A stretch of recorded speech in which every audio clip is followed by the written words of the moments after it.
हिमालको पानी बग्छ इन्द्रवती छुन, मेलम्ची बगिरहेछ काठमाडौँ हुन। हिमालको पानी बग्छ इन्द्रवती छुन, मेलम्ची बगिरहेछ काठमाडौँ हुन। माटोसँग खेल्छन् यहाँ पिरती लाउँदै, सिन्धु खोला सुसाउँछ मेरे गीत गाउँदै।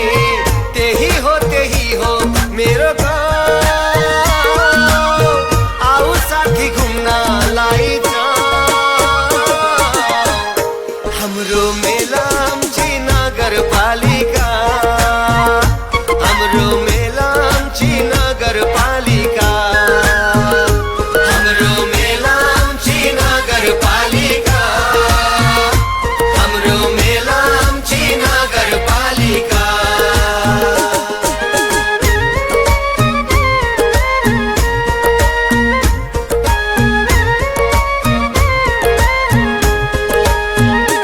हाम्रो मेलम्ची नगरपालिका, हाम्रो मेलम्ची नगरपालिका।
नेपाल जस्तो हिमाल पहाड तराई जस्ता भौगोलिक रूपमा संवेदनशील भएको यसको प्रभाव अझै बढी देखिन्छ।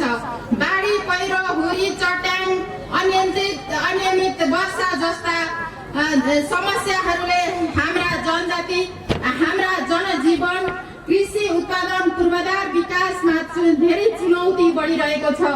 मेलम्ची केवल नाम मात्र होइन, यो क्षेत्रमा जलवायु परिवर्तनका प्रभावले प्रत्यक्ष रूपमा भोगिरहेको जीवन्त उदाहरण हो। 2078 को बाढीदेखि पहिरो, नदी कटानको घटनाले हाम्रो विकासमा गम्भीर चुनौती थपिएको छ। यस सन्दर्भमा जलवायु परिवर्तनका प्रभावका बारे साझा बुझाइ, विकास गर्ने र व्यावहारिक समाधान खोज्ने उद्देश्यका साथ यो कार्यक्रम आयोजना गरिएको हो।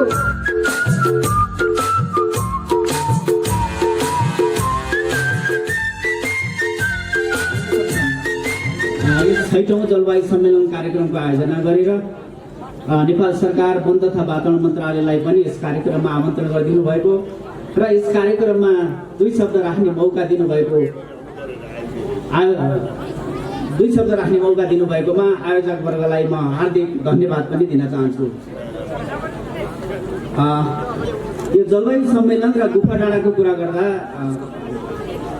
मैले यहाँ उपस्थित पनि हुनुभएको कृष्णमान तामाङलाई पनि सम्झिरहेको छु, किनभने उहाँले यो कार्यक्रमको सूत्रपात गर्दाखेरि मलाई थाहा भएसम्म उहाँ चाहिँ जिल्ला समन्वय समितिको संयोजक हुनुहुन्थ्यो र हाम्रो मन्त्रालयमा आएर यस कार्यक्रमको बारेमा धेरै पटक समन्वय गर्नुभएको कुरा पनि थाहा छ र मलाई धेरै पटक निमन्त्रणा पनि गर्नुभएको थियो। संयोगले चाहिँ मलाई आज मात्रै आउन देखेको रहेछ। म पुनः एकपटक आयोजक साथीहरूलाई हार्दिक धन्यवाद दिन चाहन्छु।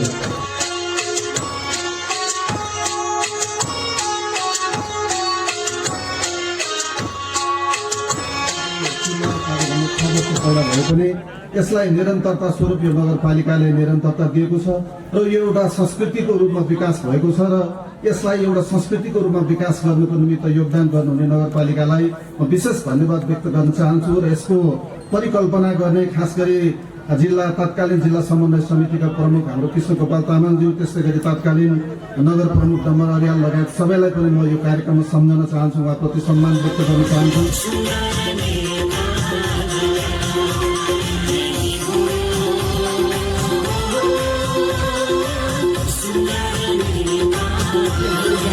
गरेर विशाल मान्छेहरूको उपस्थितिमा हामीले त्यो कार्यक्रम गऱ्यौँ। हामीले त्यो किन गर्नु पर्थ्यो? हामीले रमाइलो प्रस्तुत मात्र गर्नका निम्ति त्यो कार्यक्रम गर्नु पर्थ्यो।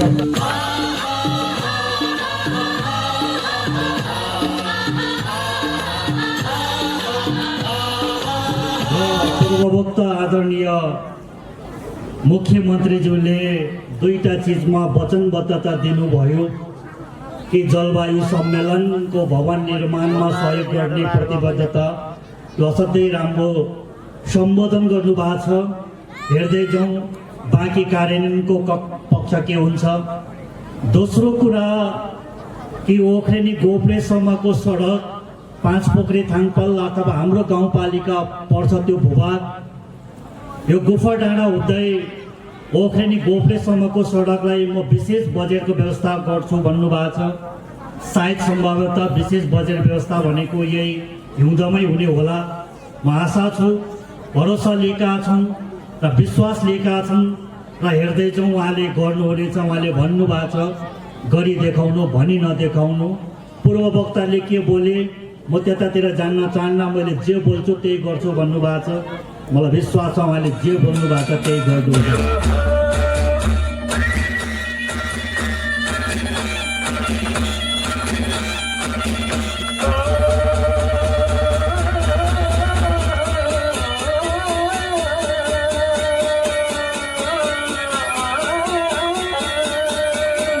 वक्ताहरू र विज्ञहरूले प्रश्न पारिसक्नु भएको छ। यसको विषयमा, जलवायु परिवर्तनको विषयमा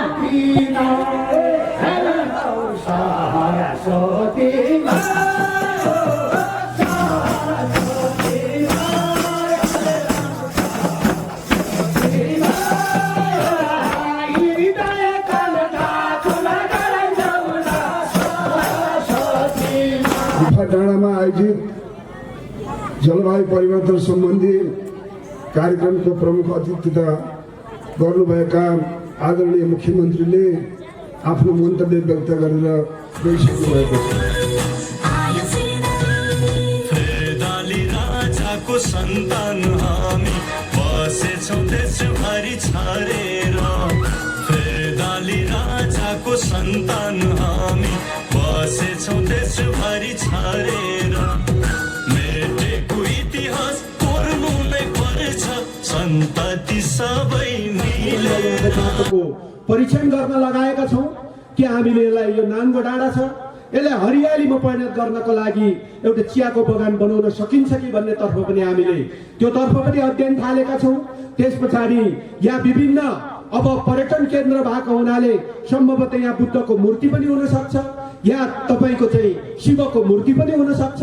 त्यस्ता धेरै चिजहरू बनाएर, यहाँ टावरहरू बनाएर यो ठाउँलाई अझै समृद्ध बनाउने कुरामा हाम्रो ध्यान जानेछ। यसलाई निरन्तरता दिने काममा हाम्रो नगरले जुन निरन्तरता दिइरहेको छ, त्यसैले नगर प्रमुख र नगर उपप्रमुख लगायत सम्पूर्ण मेलम्ची नगरपालिका परिवारलाई विशेष धन्यवाद दिन चाहन्छु।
त्यो विकास नै आफ्नो लागि काल बनाए हो कि हामीले विकासलाई अलिक व्यवस्थित गरेनौँ कि पर्यावरण र वातावरणलाई आज जलवायु सम्मेलनको रूपमा केन्द्रको रूपमा मात्रै प्रयोग गर्यौँ कि यथार्थ जीवनशैलीलाई पनि हामीले पर्यावरण जोगाउन लाग्यौँ कि लागेनौँ। अनि 50 लाख र 30 लाखको योजना, अनि 2टा घरमा बाटो, 2टा घरमा पानी, 2टा घरमा जनताको राजनीति गरेर दिनै पर्ने त्यो पनि बाध्यता छ भोटको लागि। अब हामीले भोटको राजनीति होइन, जनतालाई गरी खाने र एकीकृत बस्तीको कसरी व्यवस्थित गर्ने, यो वास्तवमा मेलाम्ची विशेष गरी यो जिल्ला नै प्रकृतिले अन्याय गरेको भनेर भन्नुपर्छ, तर हामीले नै अन्याय गरेको कारणले प्रकृतिले हामीमाथि न्याय गर्न नसकेको हो कि भन्ने कुरा पनि छ। प्रकृतिले यो बार चाहिँ प्रकृति प्रकोपसँग जुझ्नु परेको मेलम्ची नगरपालिका, सिन्धुपाल्चोक जिल्ला, त्यसकारणले यो जिल्लामा जलवायु सम्मेलन जसले सुरु गर्नुभयो उहाँप्रति म हार्दिक सम्मान व्यक्त गर्दछु। र त्यसै गरी यसलाई निरन्तरता आज 6औं जलवायु सम्मेलनमा दिने आइतमान तामाङ जो अहिले मेलम्चीका मेयर हुनुहुन्छ, यसलाई निरन्तरता दिँदै गर्दा उहाँले मलाई भन्नुभएको छ यो जलवायु सम्मेलनको यहाँ चाहिँ एउटा केन्द्र, जलवायु सम्मेलन केन्द्रको भवन निर्माण गर्ने, त्यसको लागि प्रदेशले विशेष रूपमा एउटा बजेट हेर्दैछ भनेको छु। उहाँले मलाई भन्नुभएको छ र त्यसलाई मैले विशेष रूपमा आउँदो वर्षको उसमा यो भवन बनाउने बजेटको व्यवस्था गर्नेछु। अरूले के भने गयो मलाई थाहा छैन, म गर्ने र भन्ने सँगसँगै गर्ने हो। म जे बोल्ने हो त्यो गर्ने हो, जे गर्ने हो त्यो मात्रै बोल्ने हो, नहुने कुरा बोल्दिनँ। हामी विश्वास दिलाउन चाहन्छौँ यो ठाउँलाई साँच्चीकै हामी पर्यटकीय हिसाबले यो ठाउँलाई हामी निर्माण गर्ने कुरामा, व्यवस्थापन गर्ने कुरामा, जलवायुको क्षेत्रमा पनि जलवायु न्यूनीकरण गर्ने कुरामा विभिन्न जिल्लाबाट विज्ञहरू लिएर यो ठाउँलाई चाहिँ जलवायु सम्मेलन केन्द्रको रूपमा स्थापना गर्दै यो ठाउँलाई हरभर बनाउने कुरामा चाहिँ मेलम्ची नगरपालिका लगायत आसपासको हाम्रो छिमेकी पालिकाको समन्वय र सहकार्यमा यो ठाउँलाई निर्माण गर्नको लागि हामी लाग्ने छौँ भन्ने कुरा पनि यहाँहरूलाई विश्वास दिलाउँदै यो कार्यक्रम भव्य र सभ्य रूपमा निर्माण गर्नको लागि तहको साथीहरूले सहयोग गर्नुभएको छ।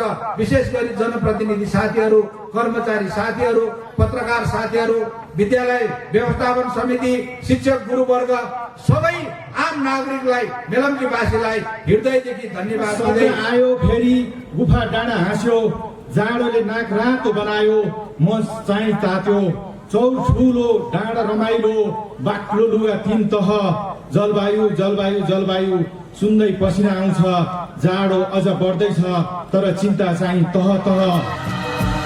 सिन्धुपाल्चोक जलस्रोत पर्यटन कृषि र व्यापारको अपार सम्भावना। सिन्धुपाल्चोक नेपालको इज्जतका लागि प्रतिभा जन्माउने जिल्ला। सिन्धुपाल्चोक सिन्धुपाल्चोक सिन्धुपाल्चोक हामी माया गर्छौँ हाम्रो किल्ला।